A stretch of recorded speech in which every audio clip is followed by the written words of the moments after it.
सभी का बहुत बहुत स्वागत है एक बार फिर से मेरे चैनल कन्वेंशनल साइंस में। जो मैंने जो प्रीवियस वीडियो बनाई थी उसमें मैंने स्पेक्ट्रोस्कोपी की इंट्रोडक्शन दी थी आप लोग को। उसमें मैंने आपको स्पेक्ट्रोस्कोपी क्या होता है, न्यूक्लियर मैग्नेटिक रेजोनेंस क्या होता है, उसकी प्रिंसिपल क्या होती है, केमिकल शिफ्टिंग क्या होती है, अनशील्डिंग और शील्डिंग ऑफ प्रोटॉन्स क्या होते हैं, इक्विवेलेंट और नॉन इक्विवेलेंट प्रोटॉन्स क्या होते हैं, और उसके कुछ एग्जांपल्स मैंने आपको बताए थे। आज हम देखेंगे कि हम केमिकल शिफ्ट को मेज़र कैसे करते हैं। तो उसके लिए जो हमने स्टैंडर्ड लिया है उसको हमने लिया है टेट्रामिथाइल साइलेन को। इसको हमने क्यों लिया है, क्योंकि इसमें 12 इक्विवेलेंट प्रोटॉन्स होते हैं जो कि एक शार्प सिग्नल देते हैं। जैसे कि आप जानते हो कि जितने नंबर ऑफ इक्विवेलेंट प्रोटॉन्स होंगे, भले ही वो 5 हो, 6 हो या 100 हो, लेकिन अगर वो आपस में इक्विवेलेंट है, इक्विवेलेंट प्रोटॉन्स मतलब उनका जो इन्वायरमेंट है वो सेम है। तो अगर वैसे बहुत सारे इक्विवेलेंट प्रोटॉन से भले वो कितने भी नंबर पे हो, उससे फ़र्क नहीं पड़ता, वो सिर्फ एक ही सिग्नल देंगे हमें।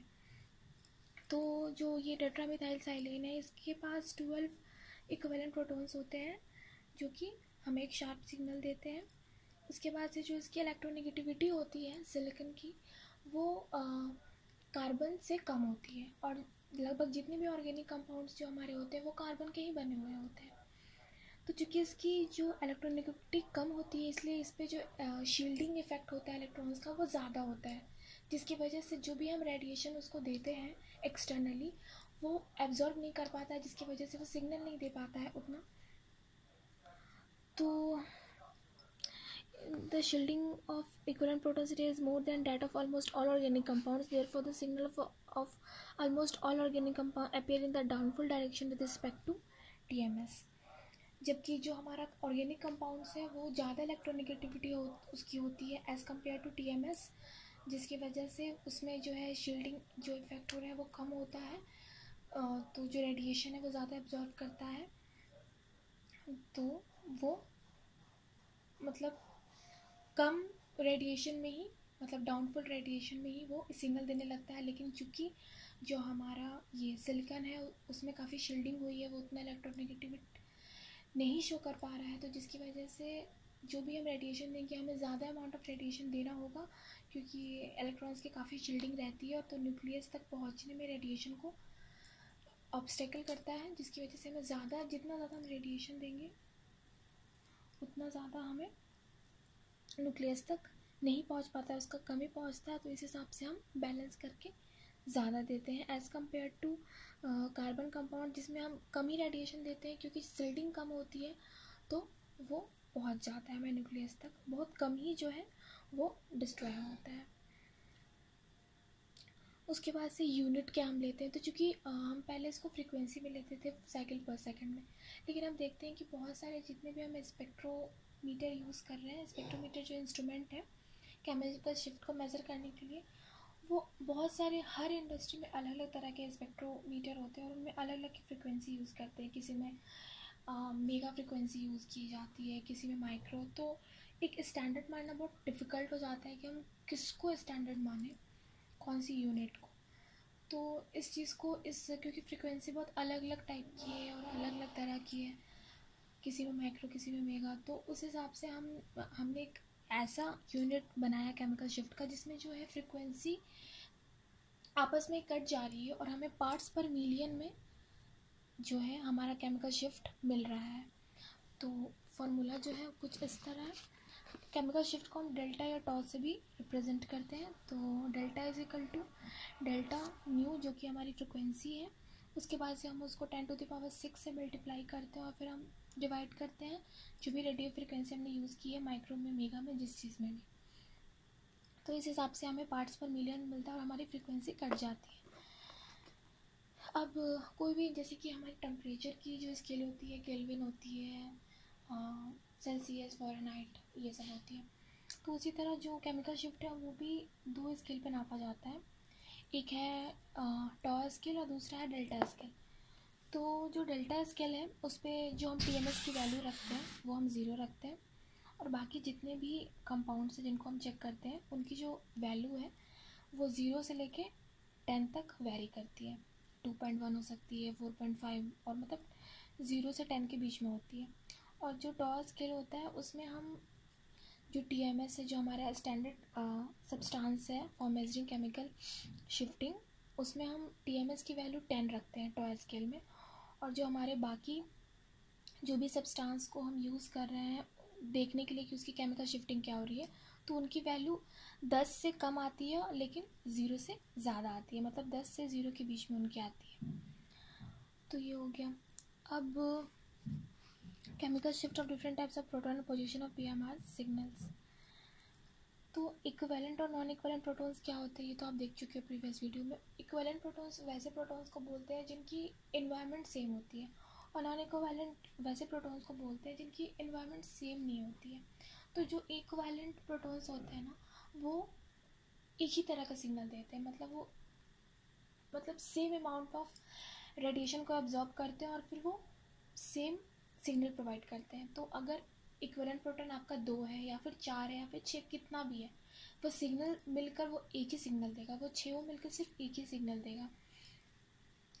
तो यही चीज़ यहाँ पे दिखाई गई है कि हमने यहाँ पे एग्जांपल लिया टॉल्विन का, जिसमें 5 एरोमेटिक प्रोटॉन्स है इस रिंग में, और जो हमारा CH3 जो हमारा मिथाइल ग्रुप बाहर है उसमें 3 प्रोटॉन्स हैं। तो जो 3 प्रोटॉन्स मिथाइल ग्रुप में है वो आपस में इक्विवेलेंट है, तो वो एक सिग्नल देंगे, और जो 5 प्रोटॉन हमारे एरोमेटिक रिंग में है वो आपस में इक्विवेलेंट है, तो वो एक सिग्नल देंगे। तो इस तरह से हमें 2 सिग्नल मिलेंगे, तो हमें 2 पिक मिलेगी। एक पिक हमें बड़ी मिल रही है और एक पिक छोटी मिल रही है। क्यों? क्योंकि एक में हमने 5 इक्विवेलेंट प्रोटॉन से हमारा एक सिग्नल बना है और दूसरा सिर्फ 3 इक्विवेलेंट प्रोटॉन से बना है, इसलिए एक की पिक बड़ी है और दूसरी की पिक छोटी है।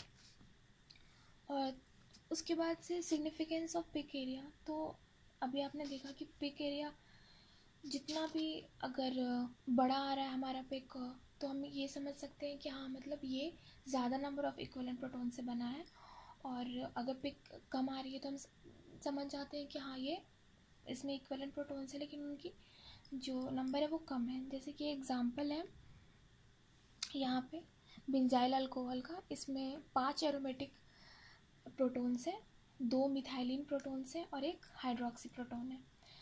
तो हमें 4 सिग्नल मिल रहा है। पहला सिग्नल तो हमारा जो हमने रेफरेंस जो हमने स्टैंडर्ड कंपाउंड लिया है TMS, तो एक उसका सिग्नल मिलेगा हमें। फिर दूसरा सिग्नल हमें मिलेगा हाइड्रोक्सी जो हमारा OH ग्रुप है उसमें जो प्रोटॉन प्रेजेंट है। फिर जो तीसरा मिलेगा वो हमें मिथाइलिन प्रोटॉन्स की वजह से मिलेगा, जो कि 2 है लेकिन आपस में इक्विवेलेंट है, इसलिए एक ही सिग्नल देंगे। फिर जो हमें चौथा सिग्नल मिलेगा, पिक मिलेगा, वो मिलेगा due to the 5 protons present in aromatic ring, जो कि आपस में इक्विवेलेंट है। लेकिन हम देख रहे हैं कि सबसे बड़ी जो पिक है वो एरोमेटिक रिंग वाला जो प्रोटॉन सिग्नल दे रहा है उसकी पिक सबसे बड़ी है, क्योंकि 5 प्रोटॉन्स है जो कि आपस में इक्विवेलेंट है और वो पाँचों मिल के एक पिक दे रहे हैं, तो उसकी जो लेंथ है वो बड़ी है as compare to the others peak. तो इस तरह से आप बता सकते हो देख के कि हाँ कितने नंबर ऑफ इक्विवेलेंट प्रोटॉन से ये एक सिग्नल बना है। पिक से हम ये पता कर सकते हैं कि हाँ कितने नंबर ऑफ प्रोटॉन से वो बना है, और इस तरह से हम एक हाइपोथेटिकली इमेजिन कर सकते हैं कंपाउंड को कि हाँ ये कंपाउंड, अगर कोई भी हमें अननोन कंपाउंड मिला और फिर हमने उसको स्पेक्ट्रोफोटोमीटर के थ्रू हमने सिग्नल जानने की कोशिश की, तो फिर हम इसे समझ पाएंगे कि हाँ ये इतना इक्विवेलेंट प्रोटॉन है, ये एक एनवायरनमेंट में ये 6 प्रोटॉन, इसका मतलब कि कोई रिंग जैसा स्ट्रक्चर बन रहा है उस कंपाउंड का। फिर इस तरह से हम खुद में हाइपोथेटिकली इमेजिन कर करके हम एक कंपाउंड समझ सकते हैं उस कंपाउंड को। तो जो हम NMR कराते हैं बहुत उसकी एप्लीकेशन जो होती है वो एक अननोन कंपाउंड को समझने में भी होती है कि हाँ ये कौन सा कंपाउंड है उसको जानने में भी होती है। तो ये भी एक बहुत बड़ा एप्लीकेशन है NMR का। फिर जो एक बहुत इंपॉर्टेंट टॉपिक है जो आज हम कवर करने वाले हैं वो है स्प्लिटिंग ऑफ PMR सिग्नल्स। यहाँ पे 3 एग्जांपल्स दिए हुए हैं। पहला है 1,1,2 ट्राइब्रोमो इथीन, दूसरा है 1,1 डाइब्रोमो इथीन और तीसरा है इथाइल ब्रोमाइड। तो जो पहला हमारा कंपाउंड है उसमें हम देख रहे हैं कि इसमें एक जो BrCH2 है और दूसरा है CHBr2। तो जो हम पहले में देख रहे हैं कि इसमें 2 प्रोटॉन्स है जो आपस में इक्विवेलेंट है, तो दोनों मिलकर एक सिग्नल देंगे, और जो दूसरा है उस वहाँ पे सिर्फ एक हाइड्रोजन है तो वो एक सिग्नल देगा। तो इस तरह से हमें 2 सिग्नल मिलने चाहिए। दूसरे में भी हमें 2 मिलेगा क्योंकि CH3 में 3 हाइड्रोजन है लेकिन ये आपस में इक्विवेलेंट है, तो तीनों मिलकर एक सिग्नल देंगे। और दूसरे में एक ही हाइड्रोजन है तो वो एक सिग्नल देगा, तो 2 सिग्नल हुए। तीसरे में भी CH3 है, ये तीनों प्रोटॉन जो है वो आपस में इक्विवेलेंट है, तो तीनों मिलके एक सिग्नल देंगे। और जो दूसरा है, जो हमारा मिथाइलिन ग्रुप है, उसमें भी 2 प्रोटॉन्स हैं जो आपस में इक्विवेलेंट है, इसलिए वो एक सिग्नल देंगे। तो हमारा जो फाइनल सिग्नल हुआ वो 2 हुआ। लेकिन हम देखते हैं कि जब हम देखते हैं इसको, जब हम टेस्टिंग कराते हैं इसकी, तो देखते हैं कि जो हमारा पहला कंपाउंड है जिसको कि 2 सिग्नल देना चाहिए वो 5 सिग्नल देता है। हमें 5 पिक मिलता है। जो भी हमने स्पेक्ट्रोफोटोमीटर के थ्रू जानने की कोशिश की सिग्नल कहाँ कहाँ पे मिल रहा है, तो हम देखते हैं कि जो हमें फाइनल रिजल्ट मिलता है उसमें हमें जहाँ पे 2 पिक मिलना चाहिए था, हमें वहाँ पे 5 पिक मिल रहा है। उसके बाद से जो सेकंड कंपाउंड है जिसमें भी हमें 2 मिलनी चाहिए थे, वहाँ पे हमें 6 मिल रहा है। और जो इथाइल ब्रोमाइड है जिसमें हमें पहले 2 मिल रही थी, अब हमको उसमें 7 मिल रहा है। तो यहाँ पे क्या हो रहा है, यहाँ पे जो है जो 2 पिक है वो अब डिवाइड होके 5, 6 और 7 में स्प्लिट अप हो गई है। तो ये जो प्रोसेस हुई इसको हम बोलते हैं स्प्लिटिंग ऑफ सिग्नल्स। अब ये क्यों होती है, तो अगर कोई भी प्रोटॉन है अगर उसकी बगल वाला जो उसका एडजेसेंट प्रोटॉन है अगर वो नॉन इक्विवेलेंट है, मतलब उसका वो दोनों इक्विवेलेंट नहीं है आपस में, जैसे कि यहाँ पे एक एग्जांपल दिया हुआ है CH3 ठीक है, तो 2 CH3 यहाँ पे मॉलिक्यूल है, ठीक। जो पहला CH3 उसमें 3 प्रोटॉन्स है वो आपस में इक्विवेलेंट है, एक सिग्नल दिया। जो दूसरा है उसमें भी 3 प्रोटॉन्स है वो आपस में इक्विवेलेंट है, एक सिग्नल दिया। लेकिन ये दोनों जो प्रोटॉन्स हैं, ये दोनों 3 प्रोटॉन और 3 प्रोटॉन ये आपस में भी इक्विवेलेंट है, तो यानी कि 6 इक्विवेलेंट प्रोटॉन मिले हमें, जो कि मिलकर सिर्फ एक सिग्नल देगा। तो यहाँ पे कोई स्प्लिटिंग नहीं होगी। स्प्लिटिंग सिर्फ तब होती है जब 2 ग्रुप्स हों और दोनों के हाइड्रोजन आपस में जो एडजेसेंट ग्रुप्स हों, मतलब जो एडजेसेंट कार्बन्स हैं उनके पास जो भी हाइड्रोजन है वो आपस में नॉन इक्विवेलेंट होने चाहिए, तो ही स्प्लिटिंग होती है।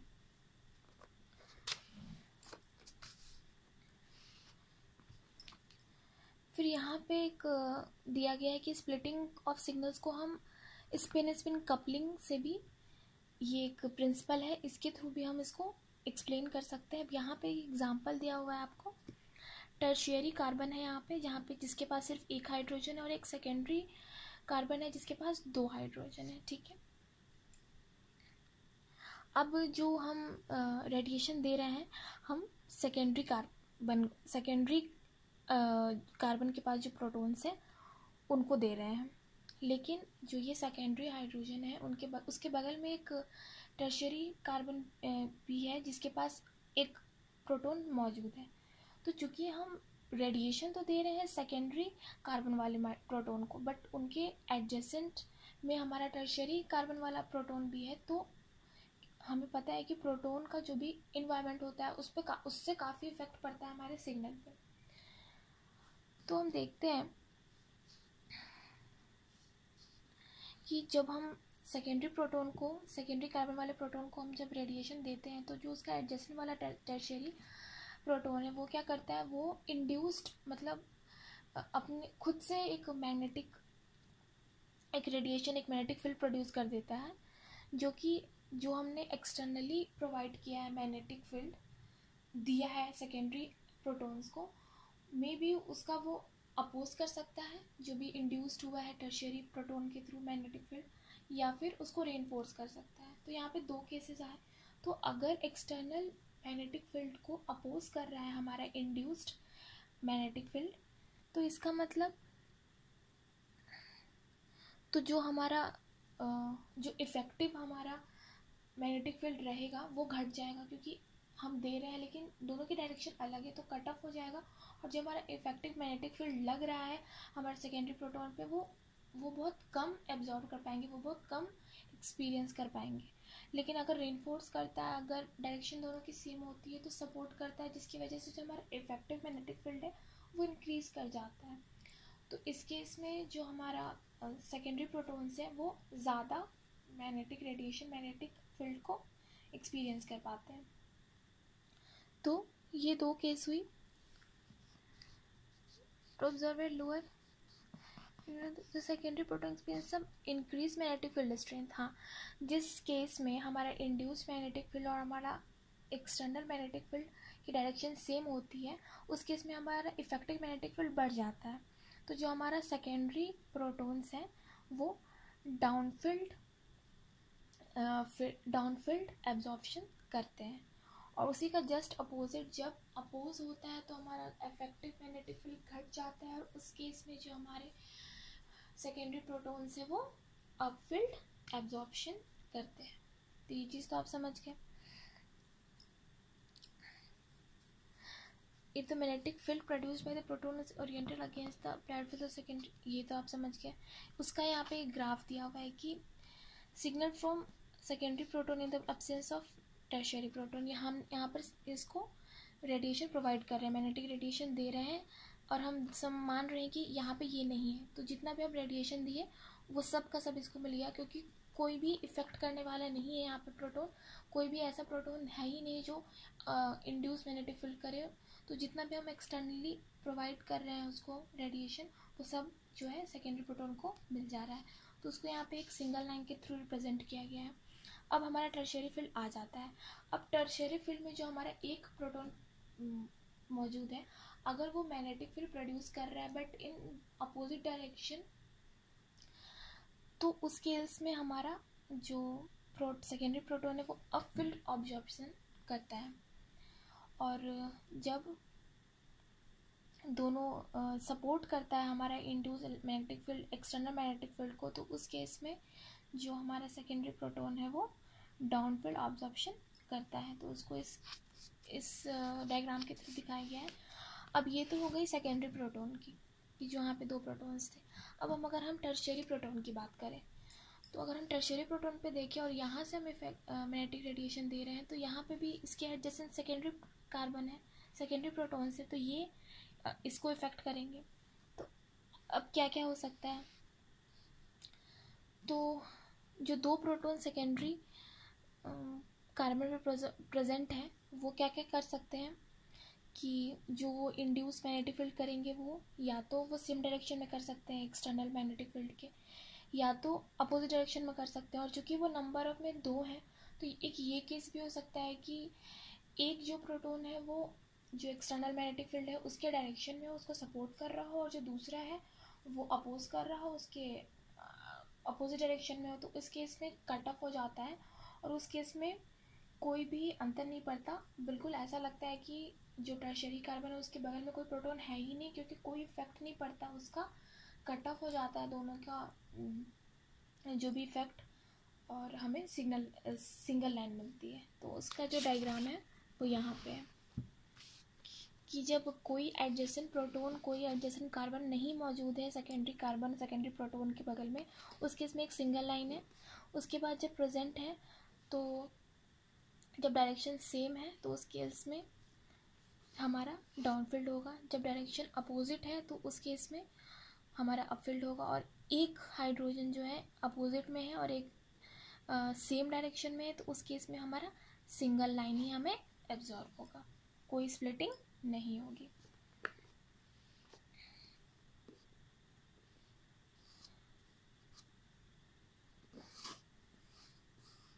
उसके बाद से एक और एग्जांपल दिया गया है यहाँ पे, जो भी बिल्कुल जैसे हमने अभी पहला एग्जांपल देखा था बिल्कुल वैसा ही है।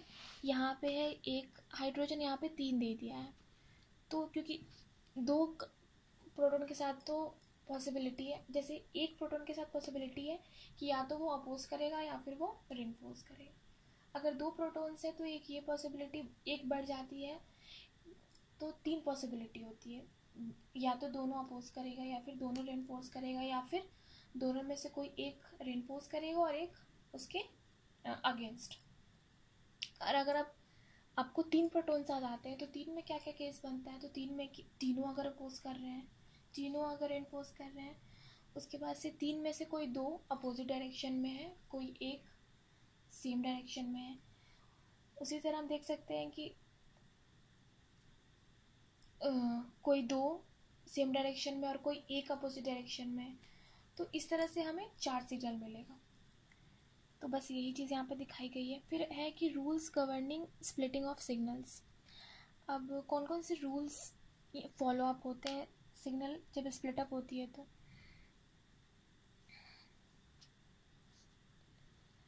तो यहाँ पे जो हमने अभी देखा है कंडीशन की, सबसे पहली तो कंडीशन स्प्लिटिंग कब होती है, तो बस आप लिख देना कि स्प्लिटिंग सिर्फ तभी हो सकती है कि जो भी हमारा प्रोटॉन है जो कि एक्सपीरियंस कर रहा है मैग्नेटिक रेडिएशन को, उसके बगल में एक नॉन इक्विवेलेंट प्रोटॉन होना चाहिए, एक या दो या कितने भी नंबर हो, मतलब नॉन इक्विवेलेंट प्रोटॉन रहना चाहिए, तभी स्प्लिटिंग होगी। अगर उसके एडजेसेंट भी इक्विवेलेंट प्रोटॉन है तो उस केस में स्प्लिटिंग नहीं होगी।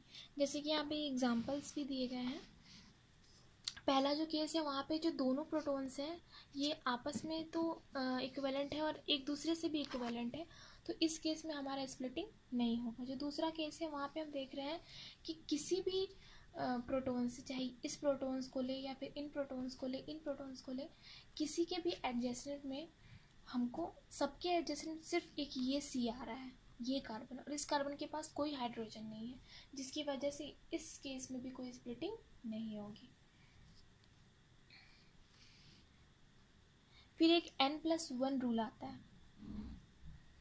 n+1 रूल में क्या है, तो the number of peaks obtained after splitting is one more than the number of non-equivalent protons on the adjacent carbon atoms। हाँ, तो जो भी स्प्लिटिंग होती है, तो स्प्लिटिंग कितनी स्प्लिटिंग होगी, तो ये डिपेंड करता है जो भी हमारा एडजेसेंट प्रोटॉन है उसकी कितनी नंबर है। जैसे कि यहाँ पे हमारा इस हाइड्रोजन की बात हो रही है कि ये दो हाइड्रोजन है, इनकी कितनी स्प्लिटिंग होगी, तो हम पास वाले देखेंगे कि एडजेसेंट में उसके कौन हाइड्रोजन है, तो हम देखते हैं कि एक ही हाइड्रोजन है एडजेसेंट में, मतलब इसकी स्प्लिटिंग 2 होगी। उसी तरह अगर हम इसको देखते हैं कि इसमें कितनी स्प्लिटिंग होगी, तो इसके एडजेसेंट ये कार्बन है और इसके पास 2 प्रोटॉन्स हैं, तो 2 प्रोटॉन से तो इसकी स्प्लिटिंग 2+1 यानी कि 3 स्प्लिटिंग होगी, ट्रिपलेट होगा। तो ये n+1 रूल है। तो उसी के कुछ एग्जांपल्स दिए गए हैं, जैसे कि आपको मैंने इसके बारे में बता दिया, मैं आपको थर्ड वाले के बारे में बताती हूँ कि जो हमारा LHS है, मतलब कि ये वाला कार्बन, इस कार्बन का जो एडजेसेंट कार्बन है उसके पास 3 प्रोटॉन्स हैं, तो इस पर कितना हमें पिक बनेगा, इसकी कितनी स्प्लिटिंग होगी, तो इसकी 4 होगी, 3+1 4। अगर हम उसी तरह हम इसको लेते हैं तो इसके बगल में ये कार्बन है, इसके पास सिर्फ एक हाइड्रोजन है, तो इसमें कितना पिक बनेगा, 1+1 2।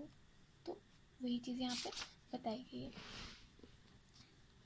उसके बाद से कुछ एग्जांपल्स दिए गए हैं, जैसे कि how many signals would you expect from the following also indicate the multiplicity of various signals. तो यहाँ पे आप कितने तरह के सिग्नल देख रहे हो, तो पहले तो आप हाइड्रोजन देखो, ग्रुप्स देखो, तो 3 ग्रुप यहाँ पे हैं। ये जो है ये CH3 के 3 प्रोटॉन्स आपस में इक्विवेलेंट है, इनके भी आपस में इक्विवेलेंट है, इनके भी, और ये तीनों आपस में भी इक्विवेलेंट है, मतलब जो 9 प्रोटॉन्स है हमारे वो इक्विवेलेंट है, तो वो एक ही सिग्नल देंगे। उसके बाद से ये वाला तो पूरा हो गया। अब आता है हमारा एरोमेटिक रिंग। एरोमेटिक रिंग में हमारे 1 2 3 4 हाइड्रोजन है जो कि आपस में इक्विवेलेंट होंगे, क्योंकि सब एक ही पोजीशन पे, एक तरह से देखो तो हैं, सिमिलर पोजीशन है सबकी, तो इस केस में इन्वायरमेंट सबका सेम है, तो आपस में इक्विवेलेंट हुए और ये चारों मिलके सिर्फ एक ही सिग्नल देंगे। उसके बाद से जो हमारा मिथाइल ग्रुप है लास्ट में, उसके पास 3 हाइड्रोजन है और ये आपस में इक्विवेलेंट है, तो इस केस में हमें 3 तरह का सिग्नल मिला। उसके बाद से हम देखेंगे यहाँ पे स्प्लिटिंग कैसे हो रही है। तो स्प्लिटिंग देख रहे हैं कि किसी भी प्रोटॉन को हम ले रहे हैं और देख रहे हैं कि जैसे इन तीनों का ही हम ले रहे हैं, तो इन तीनों में भी हम देख रहे हैं कि जो इसका एडजेसेंट है, इसका एडजेसेंट भी C है, इसका एडजेसेंट भी C है, इसका एडजेसेंट भी C है, और इसके पास कोई प्रोटॉन नहीं है, मतलब जो ये तीनों ग्रुप हैं, इन तीनों ग्रुप में जितने भी प्रोटॉन्स हैं उनके एडजेसेंट कोई प्रोटॉन है ही नहीं, ना इक्विवेलेंट प्रोटॉन है ना नॉन इक्विवेलेंट प्रोटॉन है, तो इस केस में तो स्प्लिटिंग की बात ही नहीं हुई। उसके बाद से जो एरोमेटिक रिंग है, एरोमेटिक रिंग में भी देख रहे हैं कि कोई स्प्लिटिंग नहीं हो रही है, क्योंकि कोई हाइड्रोजन ही नहीं है एब्जॉर्ब करने के लिए। यहाँ पे भी इसके एडजेसेंट में कोई हाइड्रोजन नहीं है, कोई प्रोटॉन नहीं है, तो इस केस में भी स्प्लिटिंग नहीं होगी। तो ऐसे ही कुछ एग्जांपल्स और दिए गए हैं, तो मतलब जो मेन कॉन्सेप्ट है वो यही है। उसके बाद से यहाँ पे कुछ टर्म्स दिए गए हैं, जैसे डबलेट, मतलब कि इसकी 2 स्प्लिटिंग हुई, ट्रिपलेट मतलब कि 3 पिक्स हुए इसके, क्वाड्रेट मतलब कि 4 पिक्स हुए इसके, तो ये समझ गए। इसी तरह के कुछ कुछ क्वेश्चंस दिए गए हैं कि कंपाउंड हमको दे दिया गया है और आपको बताना है कि कितने पिक्स, कितने, पहले तो आपको बताना है कि कितने सिग्नल्स मिल रहे हैं, फिर आपको बताना है कि वो सिग्नल्स कैसे कैसे स्प्लिट कर रहे हैं, कितने पिक्स में स्प्लिट कर रहे हैं। तो ये था पूरा आपको splitting of PMR. I hope आपको समझ में आया होगा। अगर आपको इससे रिलेटेड कोई भी डाउट हो तो आप कमेंट बॉक्स में लिख सकते हो। And thank you so much for watching my video so patiently. मैं फिर नेक्स्ट वीडियो जो है उसमें मैं ये चैप्टर ख़त्म कर दूँगी कि हमारा 2-3 टॉपिक्स और बचे हैं जो कि छोटे हैं। जो हमारा मेन टॉपिक था वो आज हमने क्लियर कर लिया है। So if you like my video then please like, share and subscribe, and good night to all of you.